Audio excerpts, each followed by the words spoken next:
Bismillahirrahmanirrahim. Assalamualaikum warahmatullahi wabarakatuh. Innal hamdalillah nahmaduhu wa nasta'inuhu wa nastaghfiruh wa na'udzu billahi min syururi anfusina wa sayyiati a'malina.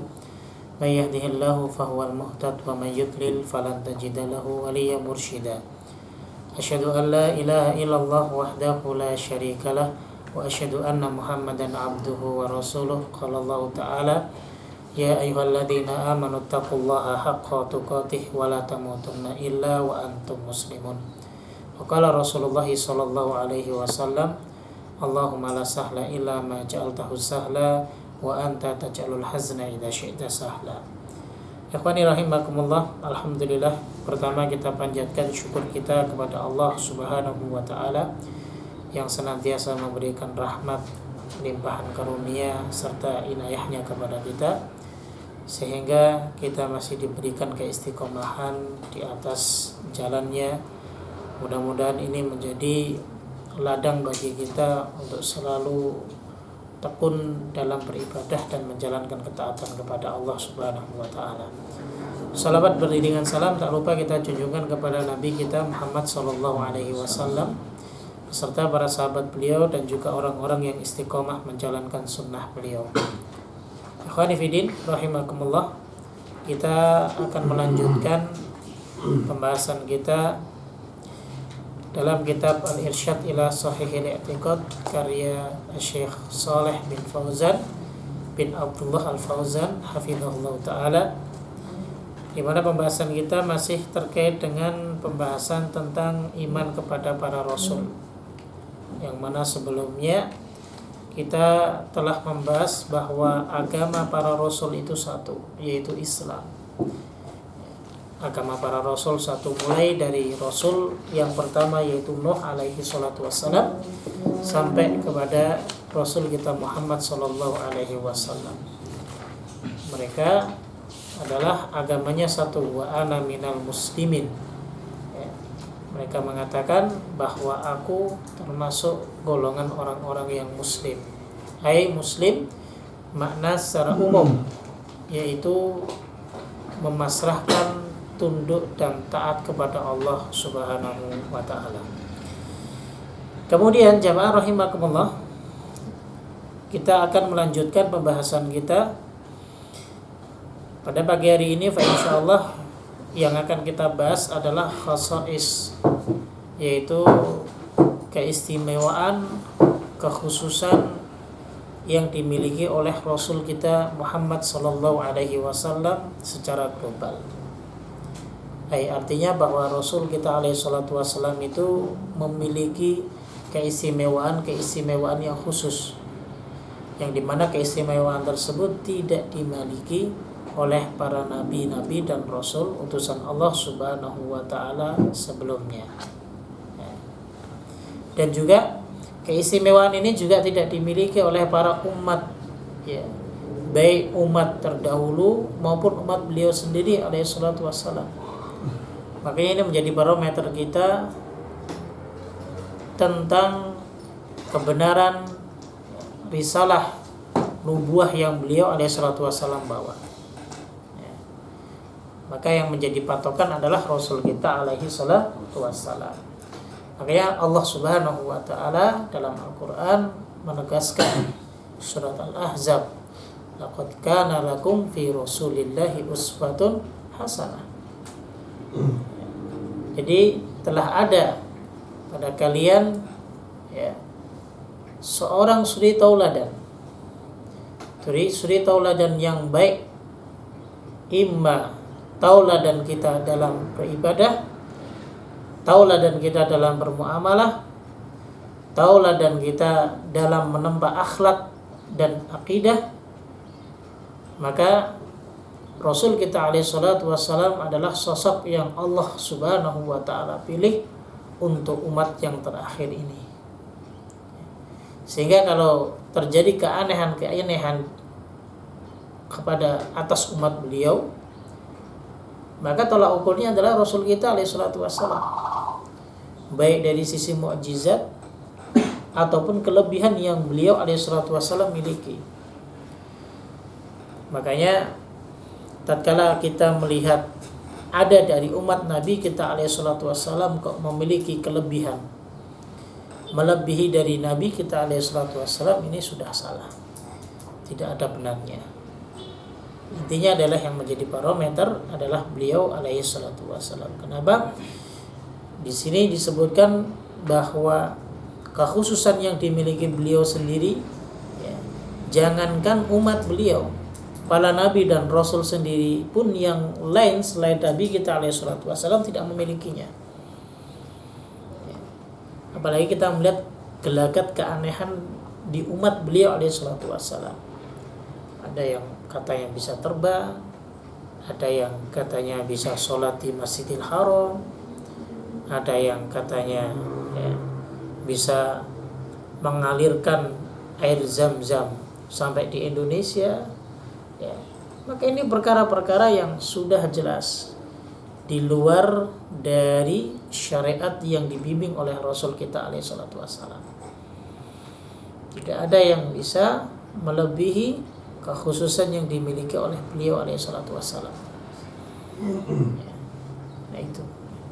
Nah, makanya di sini disebutkan ada beberapa hal. Yang pertama, kekhususan atau keistimewaan yang dimiliki beliau secara umum adalah bahwa beliau adalah penutup para nabi.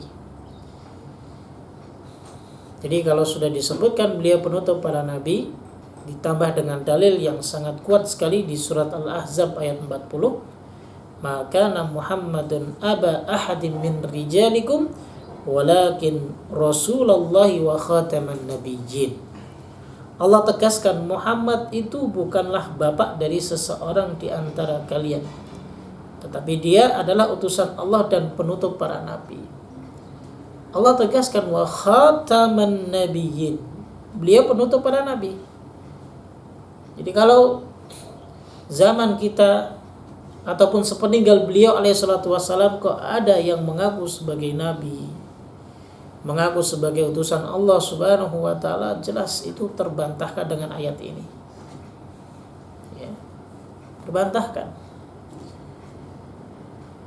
Apapun keistimewaan yang mereka miliki,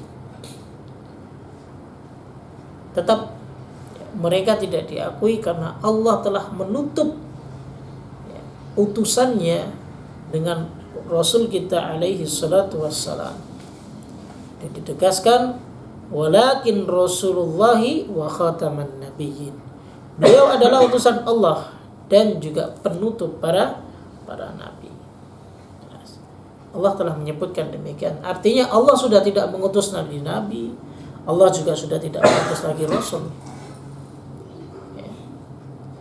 Begitu pula ditambah dengan sabda beliau alaihi salatu wassalam yang diriwayatkan oleh Imam Bukhari dan Muslim, ana khatamin nabiyyina la nabiyya ba'di. Bahwa aku adalah penutup para nabi, maka tidak ada nabi lagi setelah. Ya, kalau kita lihat isu-isu yang berkembang, ya, sebenarnya isu ini sudah ada di zaman Nabi sallallahu alaihi wasallam. Jadi sepeninggal beliau itu ya isu sudah berkembang, ya, sudah ada lah mereka yang mencoba untuk merusak agama ini dengan mengklaim bahwa ada beberapa orang yang dianggap sebagai Nabiullah. Termasuk di Indonesia ini sangat banyak sekali. Ya, beberapa generasi sudah bermunculan dan Nabi SAW sudah menyampaikan sebelumnya di abad yang pertama Hijriyah bahwa kelak nanti sepeninggalku akan banyak sekali mereka para dajjalun, para pendusta. Di antara mereka apa? Ada yang mengaku sebagai nabi utusan Allah Subhanahu wa taala. Jadi itu ya. Jadi keistimewaan beliau yang pertama adalah beliau penutup para nabi. Ya. Taib ikhwani rahimakumullah. Kemudian yang kedua, di antara keistimewaan yang beliau miliki adalah Allah menjanjikan beliau berada di maqam mahmud. kedudukan yang terpuji. Maqam Mahmud ini sebuah tempat yang letaknya nanti ada di sisi Allah Subhanahu wa taala. Dan para nabi serta rasul utusan Allah itu semua memperebutkannya. Artinya memperebutkan bukan dengan cara kedengkian dan iri. Memperebutkannya dengan cara memohon kepada Allah Subhanahu wa taala. Makanya Rasul kita alaihi salatu wassalam mengajarkan kepada kita sebuah doa, yang doa itu agar supaya kita memohonkan kepada Allah untuk beliau alaihi salatu wassalam berada di tempat itu. Doa setelah salat, setelah adzan, ati Muhammadanil wasilah. Ya Allah, berikanlah Muhammad itu al-wasilah. Al-wasilah disebutkan oleh para ulama maknanya adalah maqam mahmud, sebuah tempat yang khusus. Sebuah tempat yang khusus yang mana tempat itu akan diberikan kepada hanya seorang nabi dan rasul utusan Allah saja. Bukan semua nabi dan rasul akan mendapatkannya. Kita diajarkan agar supaya kita mendoakan beliau alaihi salatu wassalam. Yang meskipun tanpa doa kita saja beliau pastinya sudah dijanjikan oleh Allah Subhanahu wa taala di tempat tersebut. Tapi kalau kita ambil hikmahnya bahwa beliau saja meminta kepada kita untuk mendoakan beliau. Meskipun beliau wafat, bukan kita minta beliau mendoakan kepada kita. Makanya ini bantahan bagi para kuburiyun yang mereka masih cinta kepada doa meminta agar si mayit bisa memberikan kebaikan kepada mereka. Nah, ini ya. Nah, ditegaskan juga di sini ya. Dalam Al-Qur'an surat Al-Isra ayat 79. Allah Subhanahu wa taala berfirman, "Asa ayyab'atsaka rabbuka maqaman mahmuda." Mudah-mudahan Tuhanmu mengangkatmu ke kedudukan yang terpuji. Nah, kalau sudah diletakkan di tempat maqam mahmud, di kedudukan yang terpuji, maka beliau akan memiliki syafa'atul uzma. Syafa'atul uzma itu syafaat yang sangat besar sekali, yang tidak dimiliki oleh para nabi dan rasul utusan Allah. Makanya dalam sebuah hadis muttafaq alaih, ini hadis sangat panjang sekali. Ketika Allah Subhanahu wa taala mengumpulkan semua manusia, maka dari awal ini dikumpulkan dari zaman Adam alaihi salatu wasalam hingga nanti manusia yang terakhir. Sebuah tanah yang sangat lapang dan putih. Tidak ada dedaunan, tidak ada pepohonan, tidak ada tempat berteduh. Itu yang disebut dengan al-mahsyar. Al-Quran menyebutkan yauma tubaddalul ardu, pada hari di mana bumi itu akan diganti. Artinya nanti itu akan ada bumi, tapi buminya akan berbeda dengan bumi kita yang sekarang kita pijak. Allah sebutkan yauma tubaddalul ardu ghairul ardi, di mana pada hari Allah mengganti bumi selain bumi yang telah kita pijaki di dunia. Semua manusia akan dikumpulkan. Ini nanti pembahasan kita panjang dalam beriman kepada hari akhir. Nah, sebagian mereka berkata kepada yang lain, tidaklah kalian melihat apa yang menimpa kalian? Tidakkah kalian merasakan apa yang terjadi pada kalian? Satu sama lain bingung. Karena masing-masing dari kita itu nanti akan mengalami kesulitan sesuai dengan kadar dosa yang telah kita lakukan dulu di dunia. Sehingga kita nanti akan bingung untuk mencari penolong. Ini bagaimana caranya ya? Kalau ibarat sebagai contoh saja, wallahu matsalul a'la. Ketika kita berada di sebuah kantor birokrasi, dan saat itu kita tidak memiliki pedoman cara-cara untuk kita bisa menyelesaikan urusan kita di kantor birokrasi tersebut. Kira-kira apa yang akan kita lakukan? Kita akan bertanya-tanya kepada orang, ya, bagaimana caranya agar bisa cepat selesai, bagaimana caranya agar dipermudah. Terus kita akan bertanya-tanya kepada orang yang pada saat itu pun mungkin ada yang sama keadaannya seperti kita sedang mengurus sesuatu. Nah, di sini di akhirat juga sama. Di mahsyar itu ketika kita sedang antri, pada saat itu kita pun akan mengalami hal yang sama. Akan saling bertanya, ini bagaimana nih kita? Apa yang terjadi kepada kita? Akan selamat atau tidak kita? Semua dalam keadaan lesu. Ya. Maka di antara kita akan mengatakan, ayo kita cari penolong buat kita. Ya. Siapa nih yang bisa memberikan penolong untuk kita, agar kita bisa dimudahkan oleh Tuhan kita, Allah Subhanahu wa ta'ala. Maka kita tahu bahwa Nabiullah yang pertama adalah Adam alaihissalatu wassalam. Kita datang kepada Nabi Adam, ditolak. Saya gak bisa, karena saya dulu pernah memiliki dosa, sehingga saya diturunkan dari surga. Datang kepada Nabi Nuh alaihissalatu wassalam. Nabi Nuh pun malu untuk memberikan bantuan kepada kita, karena Nabi Nuh pernah punya kesalahan, meminta kepada Allah Subhanahu wa ta'ala agar anaknya yang kafir itu bisa diselamatkan. Sehingga Allah tegur Nabi Nuh alaihissalatu wassalam, innahu laisa min ahlik, innahu amalun ghairu shalih. Ya Nuh, anakmu itu bukan keluargamu, dan dia juga bukan amal jariyahmu yang baik. Fala tas'alni ma laisa laka bihi ilm. Udah engkau enggak usah tanya aku tentang sesuatu yang tidak kau ketahui. Maka saat itu selama 40 tahun Nabi Nuh alaihissalatu wassalam malu untuk mengangkatkan mukanya ke atas langit, saking malunya kepada Allah Subhanahu wa ta'ala. Ditolak. Kemudian datang kepada Nabi Ibrahim alaihissalatu wassalam, ditolak. Kemudian datang kepada Nabi Musa alaihissalatu wassalam, ditolak. Ya. Kemudian datang kepada Nabi Isa alaihissalatu wassalam, ditolak.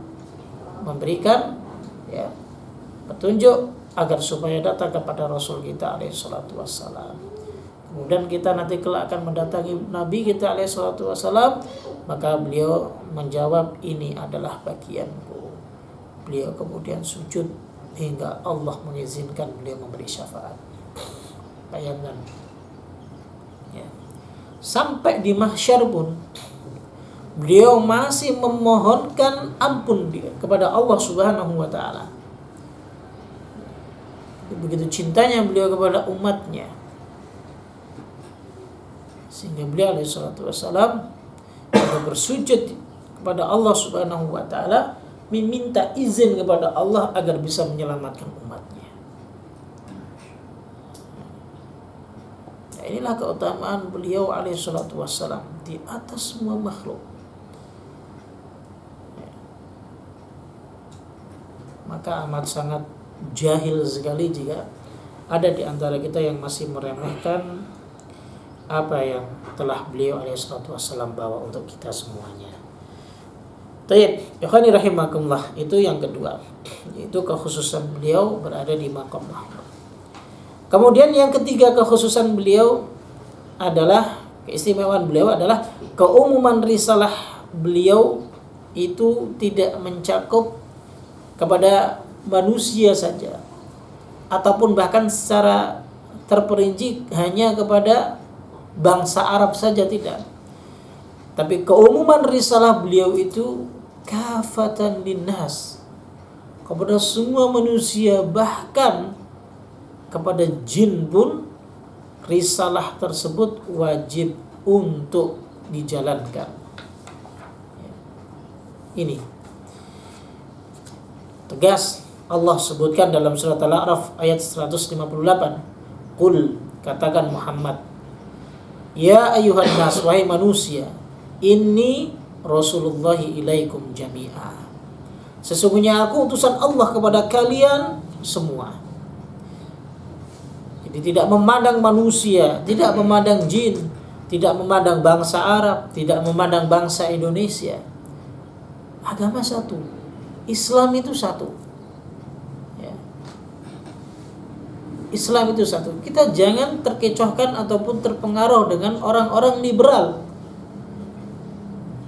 yang ingin mencoba memadamkan cahaya Islam dengan cara sudah menyinggung-nyinggung tentang masalah ras, suku, adat, dan bangsa.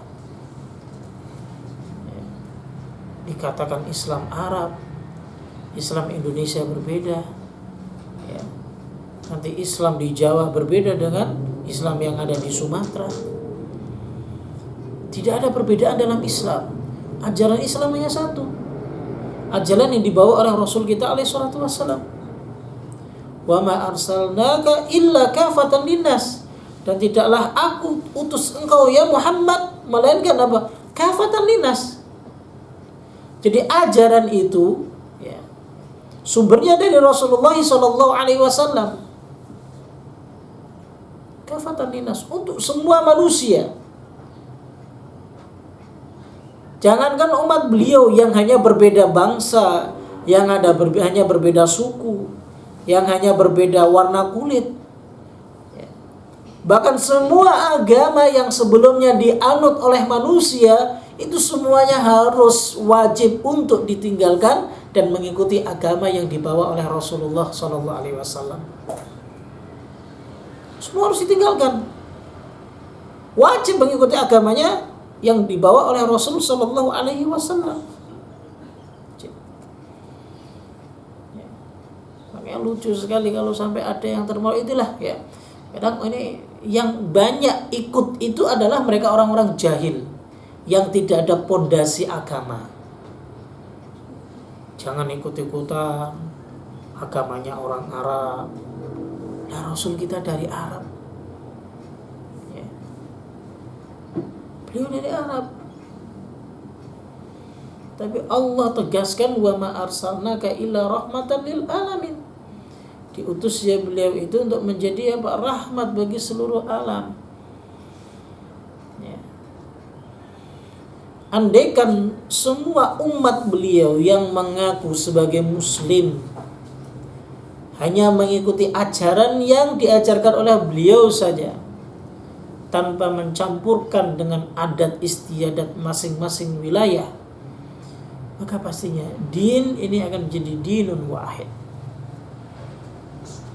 akan menjadi satu agama. Maka sebab perpecahan di antara umat itu ya karena ingin menonjolkan suku yang mereka dinisbatkan kepadanya.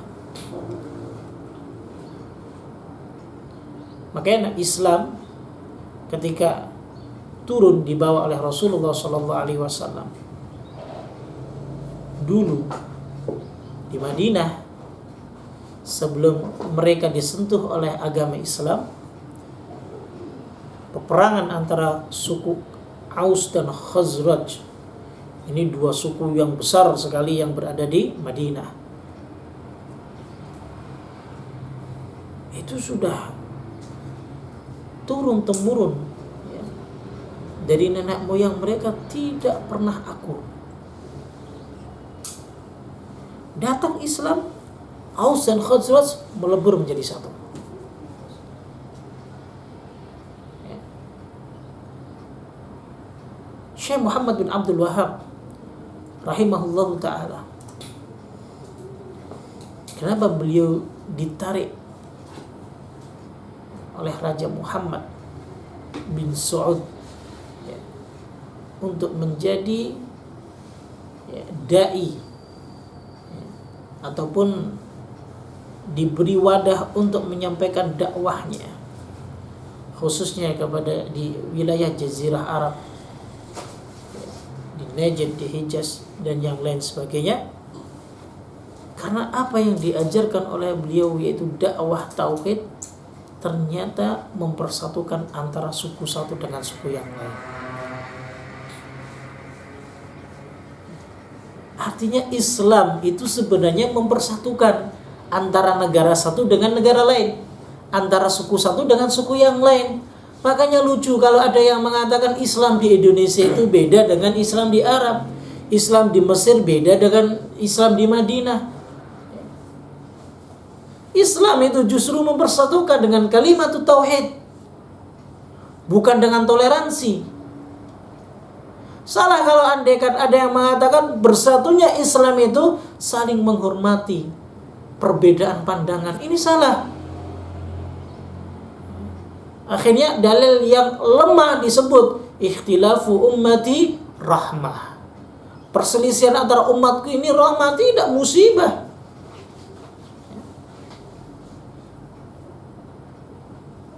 Allah menyebutkan wa'tasimu billahi jami'a wa la tafarraqu. Berpegang teguhlah kepada agama Allah Subhanahu wa taala dan jangan bercerai-berai. Ada yang ingin mempersatukan umat dengan cara apa? Dengan cara toleransi lah. Tidak bisa. Ini perkara akidah. Dinun wahid. Aqidah wahidah. Nahnu fi sufufil muslimin.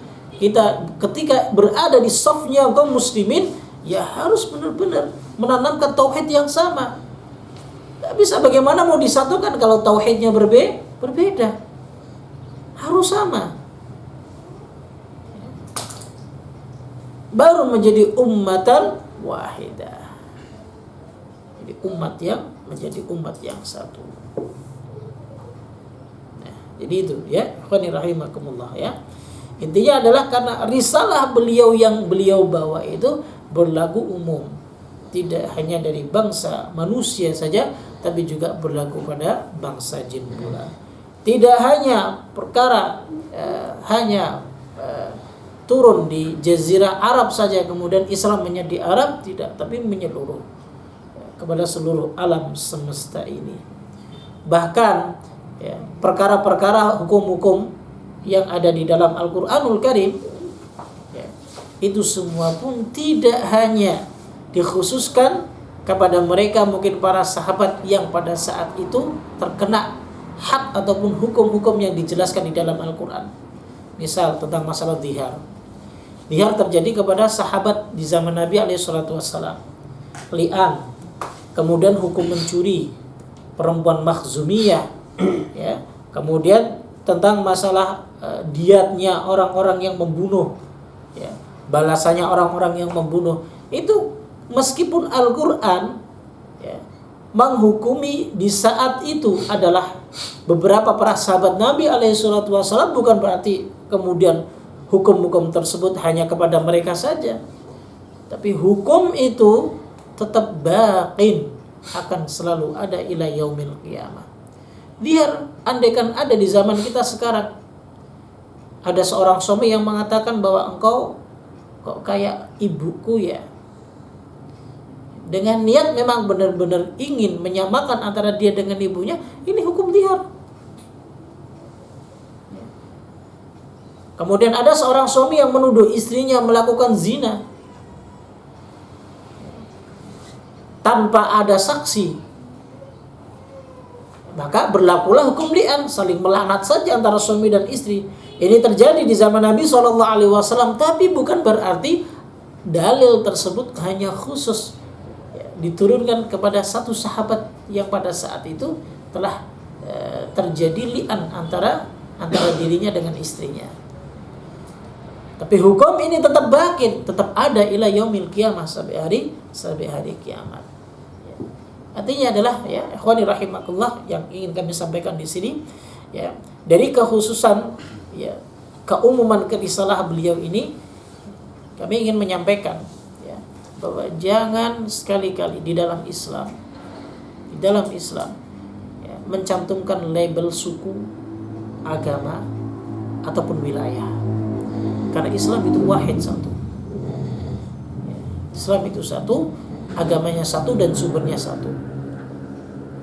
Tidak boleh kita campurkan ya dengan ataupun kita nisbatkan dengan suku, wilayah, negara dan yang lain sebagainya.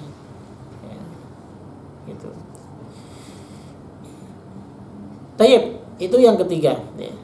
Kemudian, ikhwani rahimakumullah, yang keempat,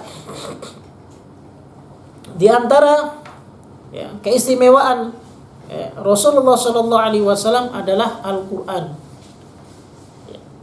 Ini mukjizat yang terbesar Al-Quranul Karim. Ini mukjizat yang menundukkan jin dan manusia. Banyak ayat yang menunjukkan tantangan untuk mereka yang telah membantah kebenaran risalah nubuah yang dibawa oleh Nabi alaihi salatu wassalam. Dan Allah Subhanahu wa taala dengan kemahabesarannya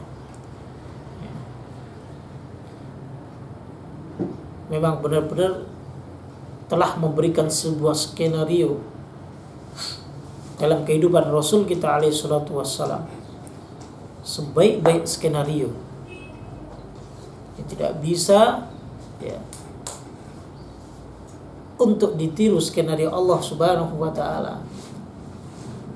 Ketika Nabi sallallahu alaihi wasallam dijadikan tidak bisa menulis dan membaca, ini bukan berarti Nabi kita alaihi salatu wassalam terhinakan atas hal itu.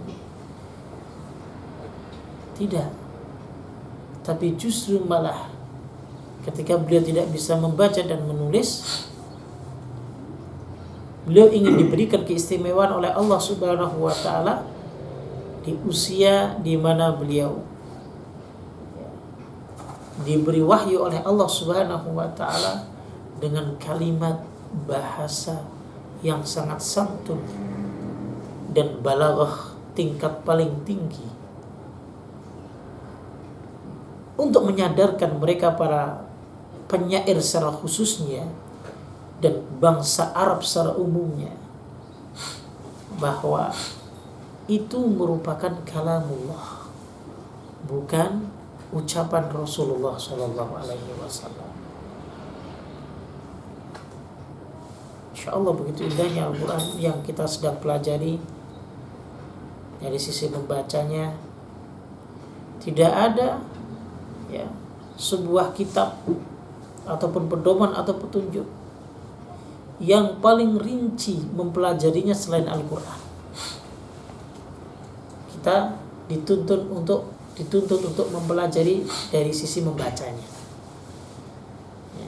Dari membaca saja kita dituntut untuk mempelajari ilmu tajwid. Kemudian tahsinnya, hurufnya, kita dituntut untuk itu. Dari ilmu bahasanya, kita dituntut untuk mempelajari ilmu balaghah, ilmu adab, dan berbagai macam disiplin ilmu bahasa. Dari sisi tafsirnya, kita dituntut untuk mempelajari asbab nuzul ayat tersebut. Kemudian korelasi antara ayat satu dengan yang lain, korelasi antara ayat dengan hadis Nabi SAW, begitu luar biasa.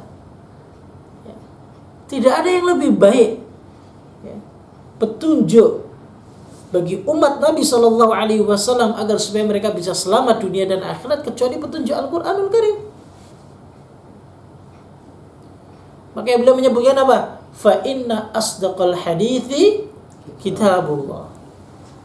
Maka sungguh sebaik-baik perkataan adalah kitabullah. Ada yang lainnya. Makanya keistimewaan yang begitu luar biasa. Nabi mampu untuk membelah bulan. Tidak ada tukang sihir yang mampu untuk membelah bulan. Itu atas izin Allah Subhanahu wa taala. Kita akan takjub, akan kaget. Jangankan kita melihat mungkin kita di zaman Nabi SAW melihat kok bulan bisa terbelah menjadi dua. Terkadang kalau kita melihat tukang sulap saja, kertas bisa menjadi uang aja sudah herannya luar biasa. Dari mana ini caranya? Apalagi bisa membelah bulan. Dan ternyata itu bukan mukjizat terbesar. Dan mukjizat terbesar adalah mukjizat yang bakin ila yaumil qiyamah, mukjizat yang sampai kekal hingga hari kiamat, yaitu Al-Quran.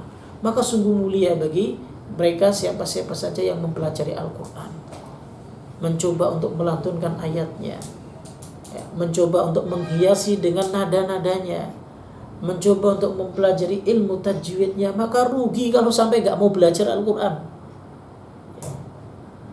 Sangat rugi sekali. Kalau kita sudah diberi kesempatan untuk mempelajarinya, pelajari.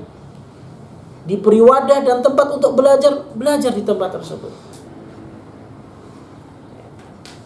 Kalau kita gak mau belajar, kemudian apa yang akan kita bawa di hadapan Allah Subhanahu wa ta'ala sebagai pertanggungjawaban? Kan Nabi pernah mengatakan, Al-Qur'anun hujjatun alaik, hujjatun lak, atau hujjatun alaik. Quran itu bisa menjadi hujjah bagimu, penolongmu, au alaika, ataupun justru malah menjadi musuhmu. Ini sangat berbahaya sekali dan juga sangat menyejukkan sekali bagi siapa yang mau untuk menjadikan Al-Quran itu sebagai ladang kita menambah pundi-pundi pahala di sisi Allah Subhanahu wa ta'ala. Baik. Kemudian yang kelima, ya, ikhwani rahimakumullah, yang terakhir, ya, yang dipoinkan paling besar di sini adalah keistimewaan beliau, yaitu Isra Mi'raj. Ini merupakan kekhususan beliau alaihi salatu wassalam. Ya, tidak ada nabi dan rasul sebelum beliau itu hingga sampai dinaikkan ke atas langit ketujuh, bahkan ke Sidratul Muntaha bertemu dengan Allah Subhanahu wa ta'ala. Nanti akan kita bahas dalam pembahasan Isra Mi'raj, ya. Jadi gitu. Kemudian masih banyak yang lain lagi tentang kekhususan beliau, ya. Kekhususan beliau termasuk dalam urusan hukum dan syariat, ya. Imam Al-Qurtubi rahimahullah ta'ala menyampaikan dalam tafsirnya, ya, adalah banyak sekali, ya, tentang kekhususan yang Nabi SAW miliki, terutama tentang masalah tahajud di malam hari. Salat malam ini merupakan kekhususan Nabi, ya. Maka bagi siapa saja yang bisa menteladani beliau untuk bisa bangun malam, ini begitu luar biasa. Beliau itu tidak pernah meninggalkan salat malam hingga beliau wafat.